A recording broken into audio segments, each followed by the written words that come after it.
नमस्कार. असंच कोणीतरी विचारलं, काहीतरी गप्पा रंगल्या, विचारलं. सध्या सगळीकडे आंदोलनं, रिझर्वेशन असल्या गोष्टी चालू आहे. अशा गप्पा रंगल्या पडावर आणि कोणीतरी विचारलं,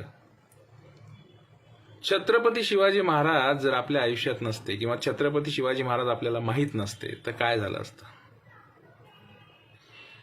निरर्थकच प्रश्न हो. महाराजांविषयी कल्पनाही करवत नाही ना की महाराज नसते किंवा महाराजांचं आपल्या आयुष्यात काही स्थान नसतं तर काय असतं.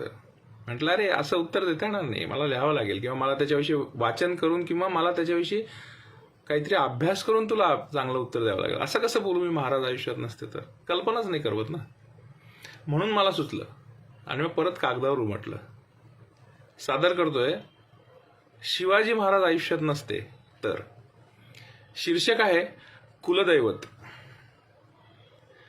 अहो देवाच्या आधी पुजतो, देवाच्या आधी पुजतो, प्रत्येक श्वासात असतो. देवाच्या आधी पुजतो, प्रत्येक श्वासात असतो, त्यांच्याशिवाय विषय नसतो. प्रथम पूज्य आम्ही त्यांनाच मानतो. विचारही करवत नाही की काय झालं असतं. विचारही करवत नाही काय झालं असतं. ईद, रमजान, खटना शिवाय दुसरं काहीच उरलं नसतं.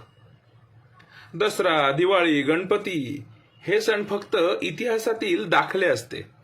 दसरा, दिवाळी, गणपती हे सण फक्त इतिहासातील दाखले असते. गल्लोगल्ली कत्तलखाने आणि गाई म्हशींच्या गोठ्यांचे दर्शन नसते. दारापुढे तुळशी वृंदावनाला जागा नसती. दारापुढे तुळशी वृंदावनाला जागा नसती. पायवाटेवर सुद्धा थडग्यांचीच गर्दी जास्त असती. भगवा झेंडा, भगव्या पताका दिसल्या नसत्या डोळ्याला. भगवा झेंडा, भगव्या पताका दिसल्या नसत्या डोळ्याला. हिरव्या रंगांनी व्यापून टाकले असते संपूर्ण ह्या विश्वाला. पतिव्रता सवाष्ण मेहून, पतिव्रता सवाष्ण मेहून पुजारी नावालाही शोधून मिळाले नसते हो. पतिव्रता सवाष्ण मेहून पुजारी नावालाही शोधून मिळाले नसते. देवाच्या गाभाऱ्यात रामकृष्ण हनुमान सांगा ना पूजेला तरी गावले असते. म्हणून म्हणतो 100 राजे आले, इतिहास जमा झाले. 100 राजे आले, इतिहास जमा झाले. एकच राजा शिवबा असा की ज्याने हृदयात स्थान केले. एकच राजा असा की ज्याने हृदयात स्थान केले. जय शिवबा.